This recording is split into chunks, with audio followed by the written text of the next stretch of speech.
तो वैदिक मंत्र का जप करें। वैदिक मंत्र क्या है? वो स्तुति है, प्रार्थना है। गलत आदमी स्तुति प्रार्थना से मान सकता है।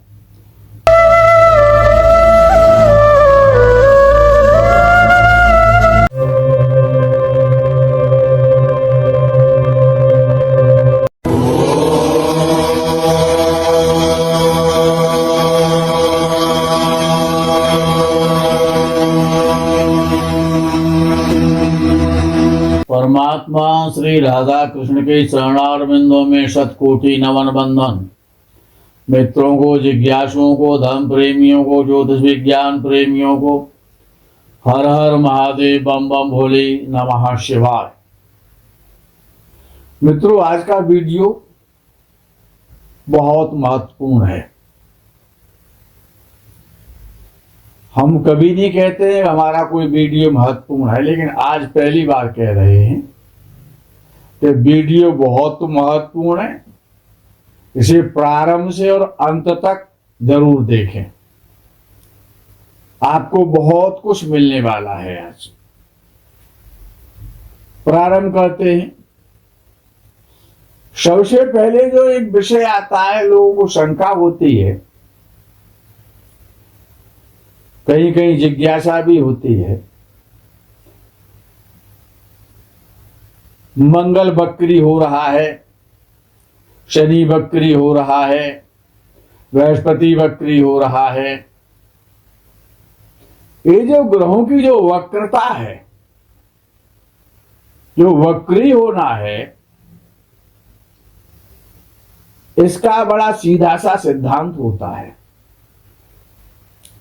तो शुभ ग्रह जब वक्री होता है तो उसकी शुभता बढ़ जाती है, उसकी पावर बढ़ जाती है। अब शुभ ग्रह है तो शुभ पावर बढ़ेगी उसकी।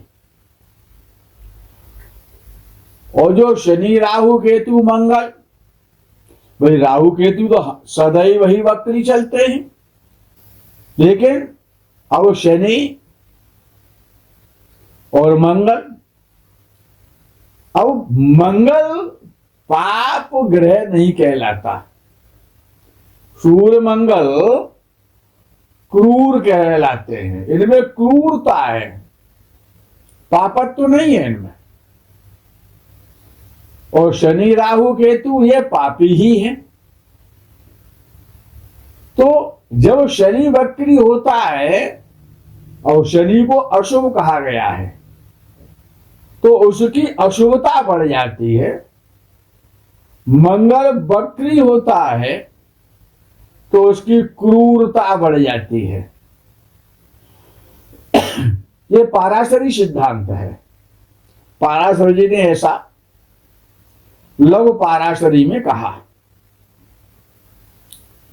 और दूसरी जो शंका पैदा होती है समाज में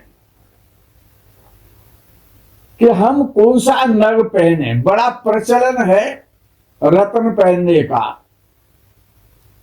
किस व्यक्ति को कौन सा रत्न पहनना चाहिए या कोई रत्न नहीं पहनना चाहिए, ये विषय स्पष्ट नहीं करते हैं ज्योतिषीगण। और विशेष रूप से जो नग पहनाने वाले हैं, जो नगों के माध्यम से अपनी दुकान चलाते हैं, वो लोग या तो कंफ्यूज हैं या दूसरों को भी कंफ्यूज कर देते हैं। ये कंफ्यूजन दूर होना बहुत आवश्यक है। यद्यपि मेरी किसी रत्न विक्रेता से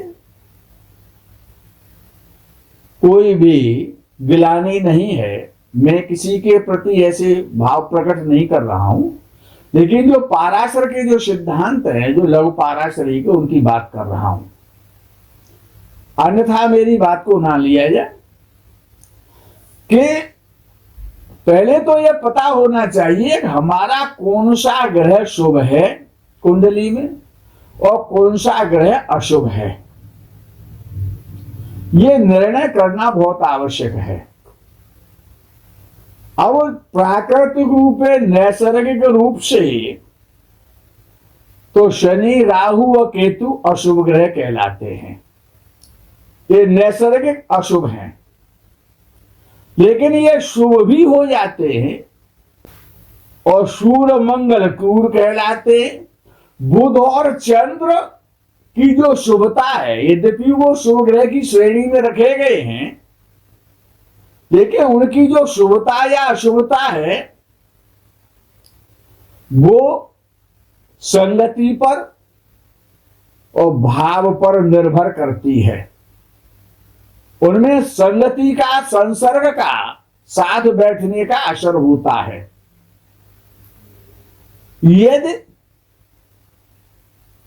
मंगल और चंद्र पे विशेष ध्यान देना है। चंद्र शुभ कब होता है? पूरे महीने चंद्र शुभ नहीं रहता है।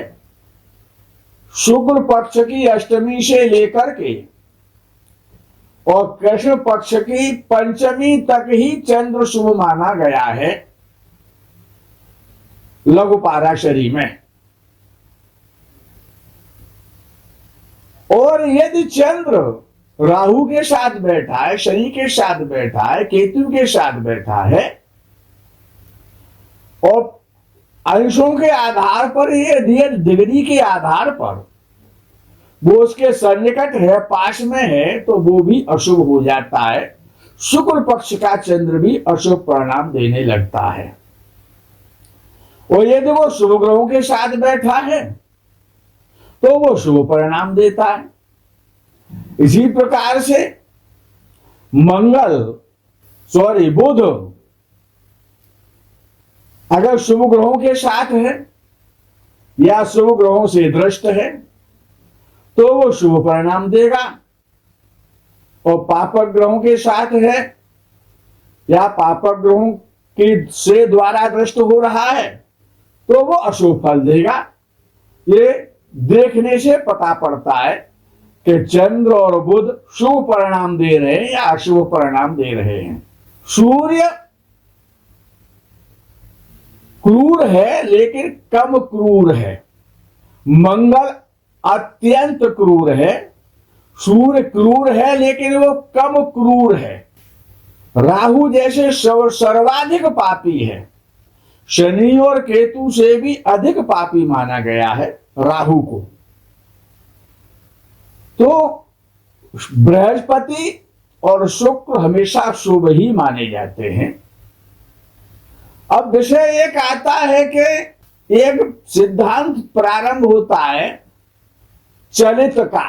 अब जो जन्म कुंडली में जो भाव में जो ग्रह बैठा है वो अंतिम डिग्री में या प्रारंभ की जब डिग्री में होता है तो ये देखा जाता है कि वो ग्रह जब चलित कुंडली उसकी बनाई जाती है अंशों के आधार पर तो वो ग्रह दूसरे भाव में चला जाता है या तो पीछे वाले भाव में आ जाता, प्राय आगे वाले भाव में जाते देखा है। अब ये शंका पैदा होती है क्या वो ग्रह दूसरे भाव का फल कर रहा है क्या? ऐसा नहीं है। जब इसको समझना है, इसमें लोग भ्रमित हो जाते हैं कि हमारा मंगल मकर राशि में बैठा है, दसम भाव में बैठा है, जब चले तो उसकी कुंडली बनाई गई तो वो 11वें भाव में चला गया। तो पूछा जाता हमारा मंगल चैत्र में तो 11वें भाव में है, इसका शंका निराकरण कैसे हो?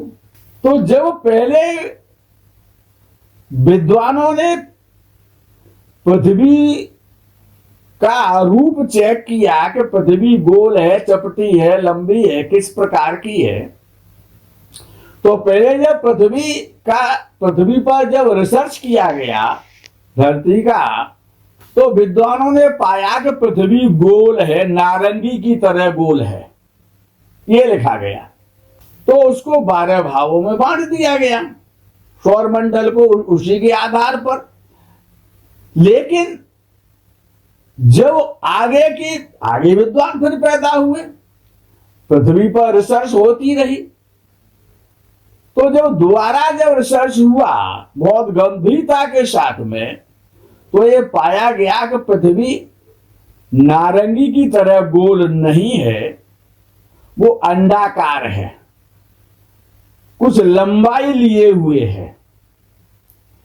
तो अब हर भाव में 30 डिग्री होती हैं। अब वो अंडाकार पृथ्वी की जो खोज की गई, तो होता क्या है कि जब कोई भाव, भाई अंडा एक तरफ थोड़ा सा कम होता है और एक तरफ थोड़ा मोटाई लिए होता है, तो जो मोटाई वाला भाग है पृथ्वी का, यदि उसमें वो राशि चली जाती है तो वो भाव बड़ा हो जाता है, वो भाव फैल जाता है। राशि तो वही रहेगी, उसकी याद रखना, उसी राशि का फल करेगा ग्रह। भाव नहीं बदला है, भाव वही है, लेकिन उसका आकार बढ़ गया है पृथ्वी अंडाकार होने से। तो ये दिमाग से ये जो शंका पैदा होती है कि जो मंगल, कोई भी ग्रह हो सकता है, वो चरित्र में जब बदल जाता है, उसकी बात कर रहा हूं मैं, तो जिस राशि में जो ग्रह है वह उसी राशि का फल करेगा। थोड़ा सा फल और जो बढ़ा हुआ भाव है उसका भी कर देता है, लेकिन आंशिक रूप से करता है। लेकिन राशि उसकी वही रहती है, राशि नहीं बदलती है।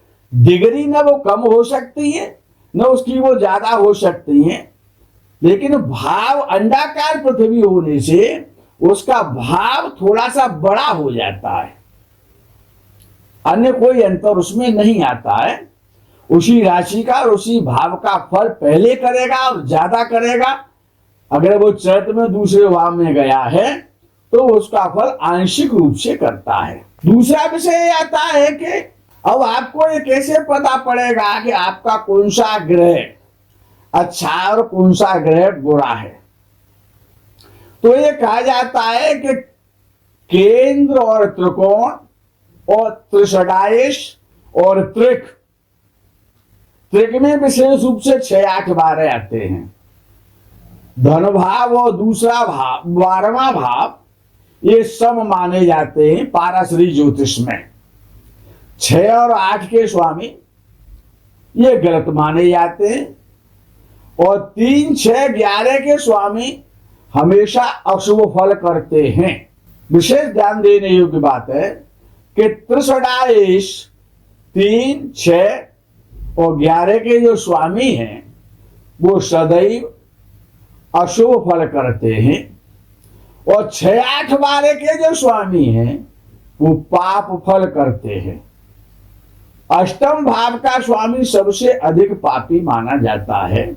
और विषय और केंद्र के स्वामी और त्रिकोण के स्वामी, तो 4, 7, 10 ये केंद्र हैं मुख्य रूप से।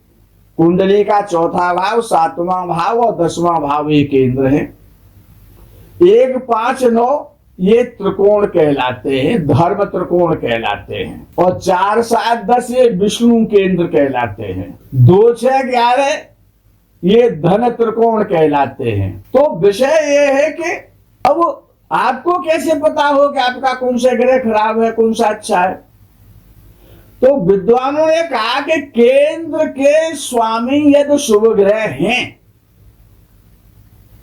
तो वो शुभ फल नहीं करते। ये नहीं लिखा कि पाप फल करते हैं, वो अपनी शुभता को छोड़ देते हैं। अगर केंद्र के स्वामी, क्योंकि लगन तो आपका त्रिकोण भी है और केंद्र भी है, वो तो कॉम्बो है, लेकिन केंद्र के स्वामी 4, 7, 10 के स्वामी जो है वो यदि उनके स्वामी शुभ ग्रह हैं तो वो शुभ फल नहीं करते। ये लघु पाराशरी में पाराशर जी ने कहा, लेकिन ये नहीं कहा कि वो अशुभ फल करते हैं। इसी प्रकार से केंद्र के स्वामी यदि पापक ग्रह हैं तो वो पाप फल नहीं करते, अर्थात उनका जो पापत्व है वो खत्म हो जाता है, लेकिन वो शुभ फल भी नहीं करते। ये नहीं लिख रहे हैं, वो कह रहे हैं कि केंद्र के शुभ ग्रह यदि स्वामी हैं तो वो शुभ फल नहीं करते, और केंद्र के यदि पापक ग्रह स्वामी हैं तो वो पाप फल नहीं करते। 3, 6, 11 के स्वामी कभी भी शुभ फल नहीं करते। यदि 3, 6, 11 के स्वामी पापक ग्रह हैं तो वो ज्यादा पाप फल करते, ज्यादा अशुभ फल देते हैं। और 3, 6, 11 के स्वामी यदि शुभ ग्रह हैं तो वो पाप फल तो देंगे, अशुभ फल तो देंगे, लेकिन वो कम अशुभ देंगे क्योंकि वो नैसर्गिक शुभ हैं। नैसर्गिक शुभ में चंद्र और बुध को मैंने आपको बता दिया, तो उनके साथ शर्तें लगी हुई हैं। लेकिन वो बृहस्पति और शुक्र हैं और वो 3, 6, 11 के स्वामी है, तो वो पाप फल तो करेंगे लेकिन कम करेंगे क्योंकि वो नैसर्गिक शुभ हैं। यदि पापक ग्रह स्वामी 3, 6, 11 के हो गए तो वो अधिक अशुभ फल करेंगे, लेकिन धन के लिए नहीं। ये भी ध्यान रखना है कि वो धन त्रिकोण है, धन के लिए तो वो शुभ है, लेकिन अन्यान्य क्षेत्रों में शरीर है, परिवार है, अन्यान्य जो विषय है हमारे जीवन के, उसमें वो अशुभ फल करते हैं। 8वें भाव का स्वामी तो कभी शुभ फल करता ही नहीं है, वो तो अशुभ फल ही करेगा। उससे धन की अपेक्षा ना करी जाए। यदि वो धन भी देगा तो मरे गिरे का देगा, वसीयत का देगा। विषय आता है कि त्रिकोण के जो स्वामी हैं, और त्रिकोण मुख्य जो त्रिकोण है वो 2 हैं। तो लगन त्रिकोण भी है और केंद्र भी है, तो लगनेश हमेशा शुभ ही होता है, और त्रिकोण 5 और 9 के स्वामी हमेशा शुभ ही रहते हैं, चाहे वो पापक ग्रह हो, चाहे वो शुभ ग्रह हो, चाहे वो क्रूर ग्रह हो। 5 और 9 के स्वामी हमेशा शुभ फल करते हैं। अब विषय आता है कि ये जो नग और जो रत्न है, इससे पहनने से होता क्या है कि जो भी आप नग या रत्न जो पहनते हैं, स्टोन पहनते हैं, चाहे वो नीलम पहने, चाहे वो मूंगा पहने, चाहे वो पन्ना पहने, चाहे पुखराज पहने, अर्थात इनका पहनने का एक सीधा सा लॉजिक है कि उस ग्रह को पावर देनी है, उस ग्रह को बलि करना है हमें। तो विषय आता है कि 6वें, 8वें, 11वें और तीसरे भाव के स्वामी का यदि आप रत्न पहन रहे हैं तो उसका तो पाप फल बढ़ेगा, उसकी अशुभता बढ़ेगी।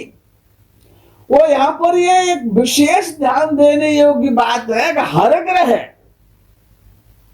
अपनी मूल त्रिकोण राशि का फल पहले करता है और ज्यादा करता है, स्वराशि का फल बाद में करता है और कम करता है। ये ध्यान रखिए, ये सिद्धांत सूर्य पर लागू नहीं होता है। और जब कोई ग्रह अपनी उच्च राशि में है तो वो सबसे अधिक फल करता है। उच्च राशि में शुभ ग्रह की शुभता बढ़ जाती है, शुभ ग्रह की शुभता बली हो जाती है, और पापक ग्रह का पापत्व तो खत्म हो जाता है। यहां पर पापक ग्रह के साथ उल्टा होता है कि अगर पापक ग्रह अपनी राशि में है, जैसे कि शनि अगर मकर राशि में है तो वो ज्यादा पापी कहलाएगा, कुंभ राशि में है तो वो थोड़ा कम पाप, उसका पाप तो थोड़ा सा कम हो जाएगा। और यदि वो तुला राशि उच्च राशि का है तो उसका पापत्व तो खत्म हो जाता है, लेकिन आप ये ना समझें वो शुभ हो जाता है। पापत्व तो खत्म हो जाता है, इसलिए ये कहा जाता है कि अच्छा शुभ परिणाम देगा। इतनी सी बात है। अब विषय आता है यदि किसी का मेष, ये जो नग है ये वस्तुतः कलर थेरेपी है। ये जो नग जो पहने जाते हैं ये कलर थेरेपी है। नग पहनने से क्या होता है, इलेक्ट्रिक मैग्नेटिक जो रेज है उस रंग के द्वारा और आपके शरीर में उस ग्रह की पावर, ग्रह के आगे वो तत्व है, उस रंग के द्वारा और उस ग्रह को पावर मिल रही है। यदि आप नग ना पहने, यदि आपने पन्ना पहना है और दूसरे व्यक्ति ने हरे रंग का कैप लगाता है वो, या हरे रंग की शर्ट पहनता है, टी शर्ट पहनता है, या हरे रंग का कलाई में धागा बांधता है, तो जितना पन्ना काम करता है उतना ही वो हरे रंग का शर्ट या कैप काम करेगा। यदि किसी व्यक्ति ने मोती पहना हुआ है, बहुत अच्छी क्वालिटी का बसरे का मोती पहना हुआ है, लेकिन यदि कोई व्यक्ति सफेद रंग के कपड़े पहनता है या सफेद कैप लगाता है सिर पे, तो वो मोती से कम काम नहीं करता है, क्योंकि नग जो है वो कलर थेरेपी का ही काम करते हैं। ये सिद्धांत है इसका। इनमें इलेक्ट्रिक मैग्नेटिक रेज होती हैं। जब दिन में जब सूर्य निकलता है तो उसका जो प्रकाश होता है, उसकी जो रेज जब उस पर नट पर पड़ती है, उसका प्रकाश जब उस पर पड़ता है तो वो कलर आपके शरीर में प्रविष्ट होता है और आपके बुद्धि में ब्रेन में आपके में, और वो उसी प्रकार की रेज पैदा करने लग जाता है। वो कलर उस ग्रह का होता है। तो इसी प्रकार से यदि किसी का मेष लग्न है, अब मेष लग्न में सबसे शुभ कोण माना जाता है। मेष लग्न में मंगल लग्न का स्वामी है, सूर्य पांचवें भाव अर्थात त्रिकोण का स्वामी है, बृहस्पति आपके भाग्य स्थान नवमें भाव का स्वामी है। मंगल की जो दूसरी राशि है मेष लग्न वालों के लिए, वो राशि अष्टम भाव में आती है। चूंकि वो लग्नेश भी है और त्रिकोणेश भी है, लगन दोनों भाव बताता है, इसीलिए अगर ऐसा जातक जिसका मेष लग्न है, यदि वो मूंगा पहनता है या माणिक पहनता है या पुखराज पहनता है, क्यों हर ग्रह अपनी मूल त्रिकोण राशि का फल कर रहा है। सूर्य और बृहस्पति की जो राशियां हैं, मूल त्रिकोण राशियां, वो दोनों त्रिकोण में जा रही हैं, तो वो तो शुभ माने जाएंगे। मंगल इसीलिए अष्टमेश होने पर भी शुभ मान लिया जाता है कि वो लग्नेश भी है और त्रिकोणेश भी है। जब लगन और त्रिकोण का संपर्क बनता है, जो ग्रह लगन का भी स्वामी हो, यानी केंद्र का भी स्वामी हो, त्रिकोण का भी स्वामी हो, तो वो हमेशा शुभ फल करता है। जैसे कि चौथे भाव का स्वामी भी वही हो, पंचम भाव का स्वामी भी वही ग्रह हो, तो वो ग्रह शुभ माना जाता है। जैसे नवमें भाव का स्वामी और दसवें भाव का स्वामी अगर एक ही ग्रह है तो वो शुभ फल करेगा। इसी प्रकार से लगन को केंद्र मानने के कारण और लगन को त्रिकोण मानने के कारण ही लगन शुभ फल करता है, वो आठवें भाव का फल नहीं करता है। बृहस्पति क्यों, वो भाग्य स्थान का स्वामी है। भाग्य स्थान सबसे बली त्रिकोण है और बृहस्पति स्वयं शुभ ग्रह है, उसकी शुभता ज्यादा बढ़ जाती है। त्रिकोणेश कहीं पर भी बैठे वो शुभ फल ही देगा। पंचम और नवम भाव का स्वामी कहीं पर भी बैठे वो शुभ फल देगा, वो अपनी शुभता का परित्याग नहीं कर सकता है। तो बृहस्पति की जो दूसरी मीन राशि है मेष लग्न में, वो 12वें भाव में जाती है। 12वां भाव सम माना जाता है। तो बृहस्पति इसीलिए परिमूल त्रिकोण राशि भाग्य स्थान का फल करता है। तो यदि मंगल का रेड कलर है, सूर्य का ऑरेंज कलर है, भगवा कलर, और बृहस्पति का पीला कलर, यदि आप मूंगा या माणिक या पुखराज पहनते हैं, वो जितना काम करेंगे उतना ही लाल मंगल के लिए, सूर्य के लिए केसरिया और बृहस्पति के लिए पीला। अगर इनमें से आप कोई कलर भी प्रयोग करते हैं, पीला कलर पुखराज का काम, लेकिन कैप विशेष रूप से काम करता है। कैप जो है वो विशेष है, जो वो ब्रेन, ये हमारा जो हेड है उसी में तो ब्रेन है।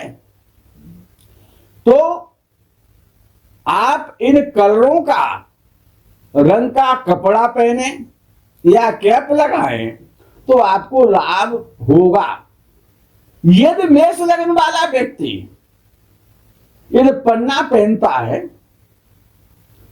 तो वो गलत है, उसको पन्ना नहीं पहनना चाहिए और हरे रंग का प्रयोग नहीं करना चाहिए, वो उसके लिए हानिकारक है। दूसरा, यदि मेष लग्न का व्यक्ति नीलम पहनता है,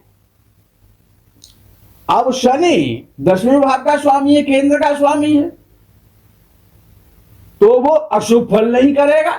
वो केंद्र का स्वामी पापक ग्रह है तो वो अपनी अशुभता को छोड़ देता है, पापत्व का त्याग कर देता है। लेकिन 11वें भाव में उसकी मूल त्रिकोण राशि चली जाती है तो वो पापी का पापी ही रह जाता है, तो मूल त्रिकोण राशि का वो फल करता है।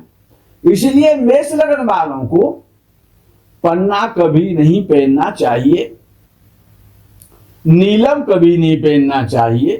काला रंग और हरा रंग का प्रयोग इनके लिए सदा सदा हानिकारक है। विशेष रूप से काला ज्यादा हानिकारक है। बुध शुभ ग्रह है, बुध अगर शनि या राहु के साथ नहीं बैठा है, शनि राहु के या मंगल के नक्षत्रों में यदि बुध नहीं है, तो आप हरे रंग का प्रयोग कर सकते हैं। सिद्धांत नहीं कहता है कि वो शुभ ग्रह है इसीलिए वो खराब फल नहीं करेगा, खराब करेगा तो कम करेगा। लेकिन मेष लग्न वालों को कभी भी नीलम तो कदापि नहीं पहनना चाहिए। अब बात आती है कि मेष लग्न वालों को क्या डायमंड पहनना चाहिए। अब शुक्र मेष लग्न में 7वें भाव का स्वामी है और दूसरे भाव का स्वामी है। और 7वां भाव क्या है? 7वां भाव आपका मारक है, प्रबल मारक है। मार्केश कहा जाता है सप्तमेश को। अष्टम भाव आयु का उससे 12वां भाव है। वो अष्टम भाव से लगन कुंडली का जो सप्तम भाव है वो 12वां भाव है, इसीलिए वो मार्केश बन जाता है शुक्र। इसीलिए उनको डायमंड भी नहीं पहनना चाहिए और पिंक कलर का प्रयोग भी नहीं करना चाहिए, गुलाबी कलर का प्रयोग नहीं करना चाहिए। मित्रों, अब दूसरा विषय आता है इसी पर। हम बृहस्पति का मेष लग्न वालों के लिए बात चल रही है। बृहस्पति, अब वहां पर मंत्र पूजा और दान दो है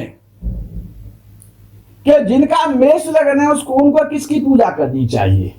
और मंत्र दो प्रकार के हैं, एक तो तांत्रिक मंत्र है और एक वैदिक मंत्र है। अब मेष लग्न वाला के वो त्रिकोण के स्वामी उसके शुभ हैं। मेष लग्न के लिए सूर्य शुभ है और बृहस्पति शुभ है। बृहस्पति परम शुभ है मेष लग्न में, सूर्य भी शुभ है। तो यदि मेष लग्न का व्यक्ति और शनि की पूजा कर रहा है, शनि के दर्शन करने जा रहा है, काले रंग का प्रयोग कर रहा है, काले रंग की गाड़ी खरीद रहा है, तो वो ये नहीं समझ पा रहा है कि वो अपना शत्रु स्वयं बना हुआ है। वो बीमार भी रह रहा है, उसको दर्द की भी शिकायत हो रही है, उसके कामों में भी रुकावट आ रही है, उसमें आलस भी बढ़ रहा है। तो अर्थात मेष लग्न का यदि कोई व्यक्ति है तो उसको काले रंग से हमेशा बचना चाहिए, नीलम से बचना चाहिए। मैं ये नहीं कहूंगा शनि के दर्शन नहीं करने चाहिए, काली जी की पूजा नहीं करनी चाहिए, लेकिन तांत्रिक मंत्र का जप नहीं करें। शनि को प्रसन्न करने के लिए ओम प्राम प्रीम प्रोम सह शनये नमः, ये जो मंत्र है, जो तांत्रिक मंत्र है, ये तांत्रिक मंत्र क्या है? ये काल है, कॉल है, एक प्रकार की बुलाना, पुकारना। ये प्रार्थना नहीं है, उसको बुला रहे हैं आप, कॉलिंग कर रहे हैं उसको। अब वो गलत आदमी है मेष लग्न के लिए शनि तो, और तांत्रिक आप मंत्र जप कर रहे हैं, तो वो तो अगर आप तांत्रिक मंत्र जप कर रहे हैं और ये आपका मेष लग्न है और वो गलत है, और गलत आदमी को बुलाओगे तो आपका नुकसान करेगा, फायदा तो करेगा नहीं, आपके लिए कष्टकारी होगा। अगर आप उसको बुला करके अपने पास बैठा लेंगे तो वो तो आपका शत्रु है ना, गलत है। हाँ, ये जो आपको शनि के मंत्रों का जप करना है तो वैदिक मंत्र का जप करें। वैदिक मंत्र क्या है? वो स्तुति है, प्रार्थना है। गलत आदमी स्तुति प्रार्थना से मान सकता है, वो उसको प्रसन्न करने का एक साधन है।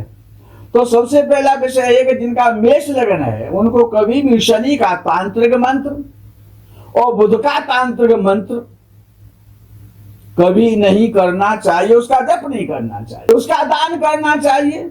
बुध का दान करें, शनि का दान करें, लेकिन काले रंग से बचें, काली की पूजा से बचें। शनि भगवान रुष्ट हो सकते हैं, लेकिन शनि के वैदिक मंत्रों का जप करें,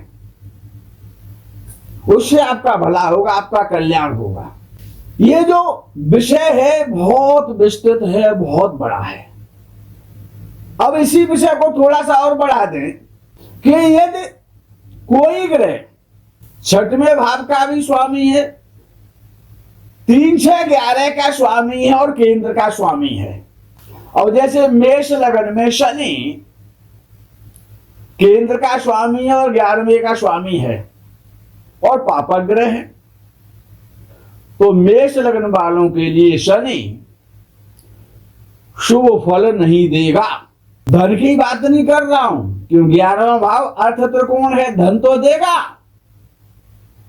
जब उसका समय आएगा, उसकी दशा चलेगी, जब बुध की दशा चलेगी, क्यों वो षष्ठेश है, उसकी बुध की जो मूल त्रिकोण राशि है वो 6वें भाव में आ रही है, तो वो धन तो देगा, लेकिन अन्य प्रकार की समस्याएं, कष्ट, रुकावटें, बाधाएं भी देगा। यह विशेष ध्यान रखने का विषय है। कोई ग्रह 8वें भाव का भी स्वामी है और 9वें भाव का भी स्वामी है और वो पापक ग्रह है, तो वो ग्रह कभी भी शुभ फल नहीं देगा। कोई ग्रह 6वें भाव का स्वामी है और 7वें भाव का स्वामी है, तो वो शुभ फल नहीं करेगा। कोई ग्रह 3रे भाव का स्वामी है और 4थे भाव का भी स्वामी है, तो वो शुभ फल नहीं करेगा। इसी प्रकार से कहा जाता है कि 3रे भाव का स्वामी जब 4थे भाव में बैठता है तो वो अशुभ फल करता है। 6वें भाव का स्वामी 7वें भाव में बैठता है तो वो अशुभ फल करता है। 11वें भाव का स्वामी केंद्र में कहीं पर भी बैठे वो अशुभ फल करेगा।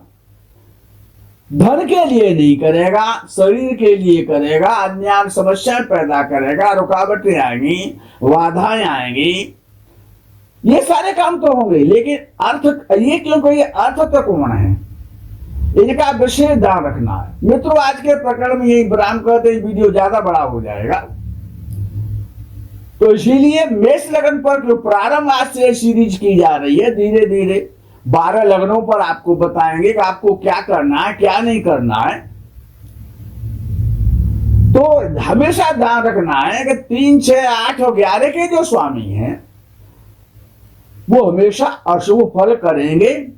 ये तो शुभ ग्रह है इनके स्वामी तो कम अशुभ फल करेंगे तो सही, लेकिन उनकी अशुभता थोड़ी कम होगी, शुभ फल नहीं करेंगे। लेकिन ये पापक ग्रह इनके स्वामी है तो बहुत ज्यादा अशुभ फल करेंगे। मित्रों, आज के प्रकरण में यही विश्राम। आगे के प्रकरण का आप इंतजार करें। तब तक के लिए हर हर महादेव, बम बम भोले नमः शिवाय। जय गो माता की।